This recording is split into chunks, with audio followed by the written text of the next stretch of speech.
तर एका शिल्पकाराने अतिशय सुंदर शिल्प दगडातून साकारलं. दगडातून सुंदर शिल्प साकारलं. इतकं सुंदर की जगतामध्ये खूप त्या शिल्पाचं कौतुक झालं. म्हणजे मोठमोठे समीक्षक सुद्धा त्याच्यातला दोष दाखवू शकले नाहीत. नाहीतर समीक्षकांचा जन्मच बहुधा हा दोष दाखवण्याकरता झालेला असतो. ते दोष दाखवतात. समीक्षक चांगलं बोलला तर त्याला समीक्षा म्हणतच नाही. समीक्षकांनी नेहमीच दोष दाखवावे लागतात असा एक अलिखित नियम आहे. अलिखित नियम आहे. पण ते समीक्षकाचं काम आहे. ते काही चुकीचं आहे किंवा वाईट आहे अशातला भाग नाही.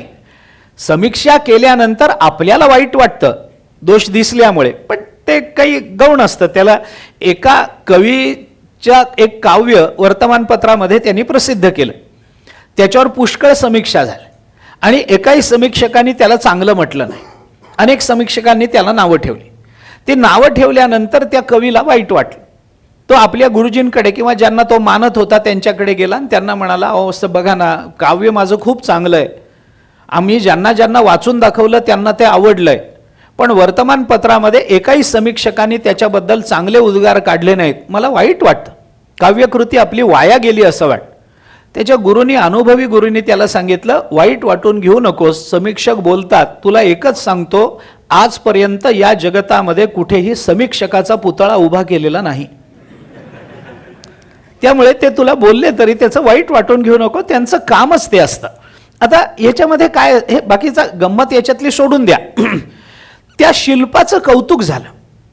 सगळीकडे त्याचा गवगवा झाला. पुष्कळ लोक त्याला बघण्याकरता देश विदेशातून यायला लागले आणि मग त्याची प्रसिद्धी पुष्कळ झाली त्या शिल्पकाराची. मग स्वाभाविक त्याने एक पत्रकार त्याच्याकडे मुलाखती करता गेले आणि त्या पत्रकाराने त्यांना असं, त्या शिल्पकाराला असं विचारलं की या दगडातून तुम्ही इतकं सुंदर शिल्प साकारलं, लोकांनी तोंडात बोटं घालावीत इतकी सुंदर कला तुम्हाला प्राप्त करून घेतली तुम्ही प्रयत्नाने, भगवत कृपा असेल, जे काही असेल, पण फार सुंदर शिल्प आपण साकारलं.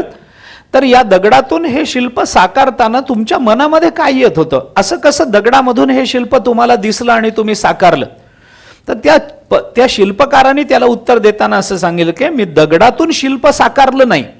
दगडामध्ये ही मूर्ती आधीपासूनच होती. मी फक्त नको ते दगड बाजूला केले. नको ते दगड बाजूला करण्यातून जे शिल्लक राहतं ते जर शिल्प असेल तर जगत आणि माया कार्य आणि माया या दोघांच्या व्यावृत्तीतून जे शिल्लक राहतं त्याला ब्रह्म असं म्हणतात.